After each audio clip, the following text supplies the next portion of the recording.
How to let go of people. So I got this question a while ago of how to deal with letting go of a situationship or a relationship that you put your all into and that other person still didn't even care. So step one is to grieve. This part should only outlast about 1 to 2 weeks, 3 weeks max of your journey of getting over someone.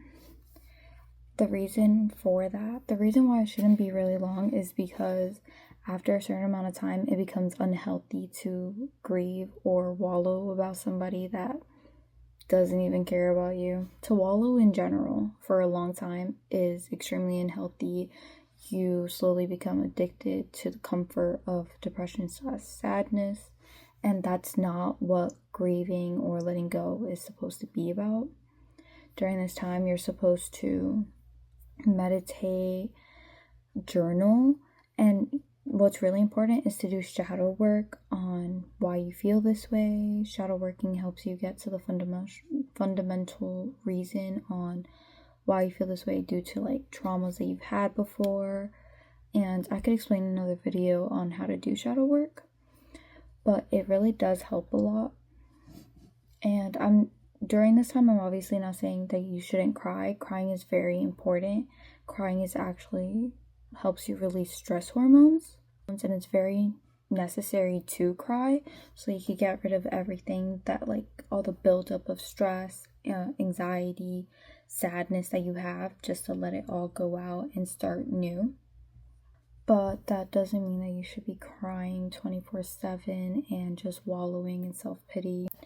So after you're crying and journaling and meditating and thinking about how your relationship was, you should start going into appreciating what it was, or appreciate the good parts of it and not just sadness and stuff. The reason why is because if you start to focus on all the negative stuff and suppress or suppress the memories that you had with that person, you'll start to store it into the amygdala center in your brain. I don't know if I pronounced that correct. This center of your brain usually stores suppressed memories, and it is also / the fear center in your brain. It acts as the threat detector to your brain, so it's mostly relies on intuition instead of logic, which makes it more of a life and death type of situation. So the main parts to it is it's storing pain, trauma, anything that feels threatening, either emotionally or physically. That's why most people who have gone through traumatic things have suppressed memories or don't even remember certain parts of something that happened to them, and it's blacked out because of how traumatic it was. And that's what that brain center does. It stores them there. Now, this is very bad for you because when you get your certain memories, like a past relationship, and you store it away and block it all out, you become emotionally numb. Okay, and most people get confused with emotionally numb and detachment, because some people be like, oh, I'm emotionally numb from this person, that's good, I don't feel anything for them. No. Emotionally numb makes you forget the emotions that you had with that person, and then will leak into the future when it's triggered by something. That delays your healing process. That delays it by a lot, because you think that, oh, I'm good, whatever, I'm Gucci, I'm this, I'm that. Then when something triggers you, you go off. You go off and make this whole fit, and then you have to go and restart again. And most people who also have emotional numbness or avoidance attachments, they tend to repeat certain situations in their life, repeat an abusive relationship or a toxic one at that. So it's very important to just nip that in the bud and don't get emotionally numb. Now, detachment, on the other hand, is when your emotions are free. You're emotional freedom. Basically you have emotions and you recognize them and you're like, oh, I know I feel this way, but you don't let those emotions control you. You don't let it get out of hand. You don't let it be like, ah. Okay, who really does that though? What? But you don't just cry about it all the time. You're not influenced by them. You recognize that they're there. You recognize that you feel that way, and you're okay with it. You come to peace with that. So that is step one. So cute! So cute! So step two, deuces, which is to break contact. By break contact, I do not mean contacting your ex or ex situationship or whatever the flip. No, I mean blocking people. I mean blocking people from your past situationships and such like that. Because okay, people who have still contact with a person that they are infatuated with, they become slowly obsessed. They become thinking about them 24/7. I have one, for an example. When me and my first ex broke up, we still remained friends and following each other on Instagram. Let me tell you, I used to be crazy back then. By crazy, I mean like I was in delusions and I thought, oh my gosh, I need to go put on my note 24/7 sad songs and let him know that I still want him back. Ooh. That's scary. That's scary, guys. Oh my gosh, that's actually scary. Top 5 horror movies, that's number 1. That's just not it. First of all, you look like a clown doing that, like genuinely. And you're also thinking about them a lot more. So once you have blocked a person on all of things, not just on Instagram or social media, on phone, email, that's what it takes. Like once you have done that, then you don't have to think about them that much, because there's no like possible way for them to contact you. Because when you still have somebody's social media and you post, you can be like, oh my gosh, they're gonna see that I posted this and be like, oh my gosh, I missed out, or they're gonna contact me this way, or they're gonna do this and that, da da da da, or they're gonna possibly text me and be like, oh, I miss you, da da da da. Once you block them, you don't have to even worry about that. You wanna know why? Because you blocked them. Okay, you don't have to even hope for their validation, because you have automatically cut them out of your life.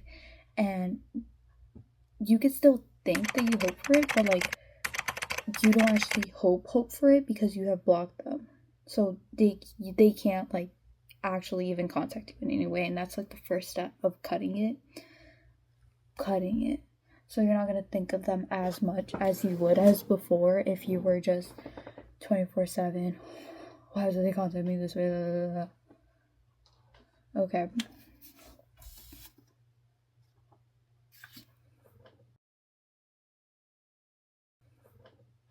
Now, the reason why you are craving this person's validation, their attention, and whatever, is because like you're addicted to them.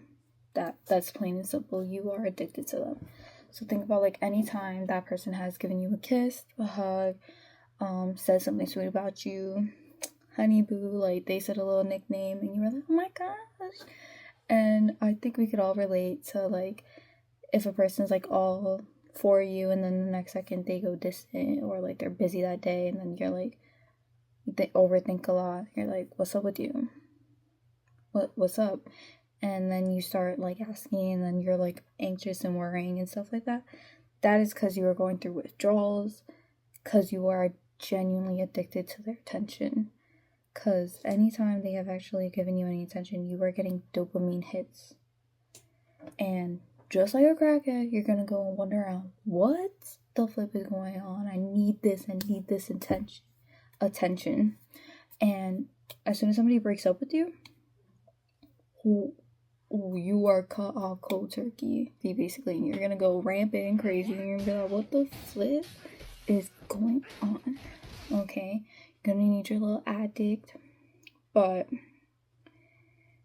you're literally going through withdrawals. And obviously, like any other people who are going through withdrawals, crackhead as an example, what do crackheads do when they are going through withdrawals from their crack? Like, they don't got their crack with them. Resort to other coping mechanisms, such as alcohol, weed, or whatever, heroin. I don't know the difference, guys. They will resort to other coping mechanisms, and so do people who are addicted to dopamine. They resort to rebounds, sex, alcohol, substance abuse, whatever, any other coping mechanisms. Just Google it. They resort to that too. And it's basically just your brain getting immediate relief that they can, but obviously extremely unhealthy. You're not solving anything. You're not helping yourself in any way. You're just making it 10 times worse because you are delaying the process. Because once you get those dopamine hits again, the immediate relief ones, you're just going to think you're Gucci again. You're going to be like, oh, I'm fine, da-da-da-da. And then once again, you're going to feel sad later on. Once the dopamine hits go down, you're going to feel sad. You can never solve a permanent problem with a temporary solution. So, analogy time. Let's say we're running around. Whoa. Remember to drink your water, guys. So, analogy time. Let's say we're running around in the field. I push you over. What reason? I don't know why, but I did. Now your arm broken. Okay, that thing is shattered. Okay, this thing is broken. What is our first thing to do? Wrap that ish up, okay? Now, you're wrapping it up. It's kind of like a band-aid, you know? So, when people are going through withdrawals and they have a coping mechanism is a band-aid covering their wound, which is the addiction that they have and the sadness that they have. Now, what do you do after you wrap it up and put a band-aid on it, okay? Put a band-aid on a wound. Obviously, you go to the hospital. Then after the hospital and you get your little cast on and everything, you go to physical therapy. Now, how you treat your physical body when having broken it or harmed it is how you should also treat your eternal body parts that you have harmed or hurt in a way, okay? Just because, especially your brain, your mental health is extremely important. Just because it's not visible or anything like that does not mean that it's less important than your physical body. It's so much more important. And people just think, oh, you slap a band-aid on it, you slap your little dopamine hit on it, you're comforting your coping mechanism and whatever, you just slap a little band-aid on it, it'll be okay. But that's not true. You need to go and actually get help. You need to go and put the effort in at least. Therapy is a great way. I didn't like therapy. That was just because I had a lot of work I need to do. But I worked on myself a lot. And I did go to therapy. And I think you should at least talk to yourself or journal about it before you even go to therapy. But you should definitely work on it and don't just put a band-aid on it. So now, step 3, which is to detach and rebrand/rebuild. So obviously detachment is easier said than done. It took me a while. It took me over a year or so to actually master detachment. I can make a video on detachment if that's what anybody wants. But, so your first step on step 3 is to detach from your old self and create a new version of you. So, like humans, it's a given, we are all constantly evolving and changing, okay? Because we go through things, okay? Life happens, we go through trauma, we go through situations. Life is always gonna move forward and we're always gonna have to go with it. Now it's for you to decide. Are you going to evolve and become the better version of yourself, or are you gonna stay in pity and self-wallow? What do you want? Okay. So I'm going to choose for you, and I'm going to say, since you're watching this video, you're going to want to evolve and be the better version of yourself. Now, when you are rebranding and rebuilding a new version of yourself,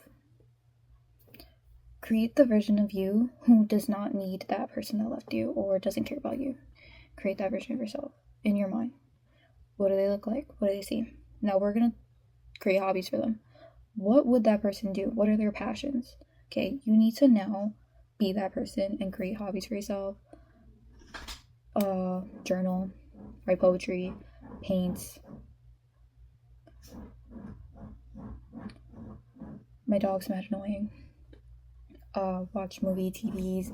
People think that movies and shows isn't a type of hobby or type of art that people can like, but honestly, acting is one of the most amazing and beautiful forms of art.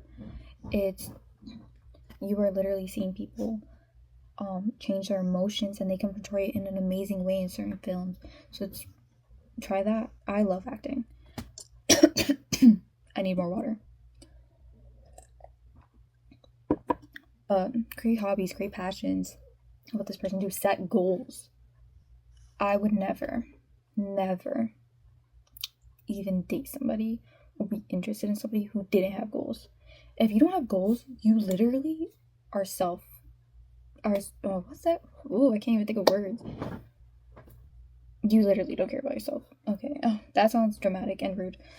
But it just shows me that you have no self-respect. It just shows me that you don't even like yourself at all to even set something for yourself, hold any expectations of yourself. That's sad. That's genuinely sad. You need to start creating goals, and these goals don't even have to be anything humongous. Like, you do not have to become president. You don't have to own a diploma this year. I'm so sorry. If that's what you want to do, that's amazing. And go do it. But you don't have to. Sorry, I was saying something else. But I'm not saying you have to go and do these extravagant things. Just set small goals at least. Oh, I want to take care of my hair more. I want to go and make myself look more presentable each day. Those are goals. You could do that. Also, meeting new people. Meeting new people is essential, okay? Because the people you surround yourself with is who you are, basically. And if you're hanging out with bully gagas, bum people in the streets, and people who don't care about their school or anything like that, who are you? Who are you but a bum person who doesn't care about their school and education and stuff like that? Okay, so you really need to pay attention to who you surround yourself with and meet new people and gravitate towards new people and like people who you want to be. Hang around people who you want to be, and you will become that person. And just practice detachment. Detachment is amazing. It takes a while, but it's just great, and I love detachment. Okay. Now, love you guys. Remember to drink water. That's all I have for today. So remember to drink water. Take your time. Meditate. Be peaceful. Love everybody. And, well, don't love everybody, but, like, accept everyone and be peace with them. And that's it. That's all I have today. My name is Rachel, and this is my channel. So cute!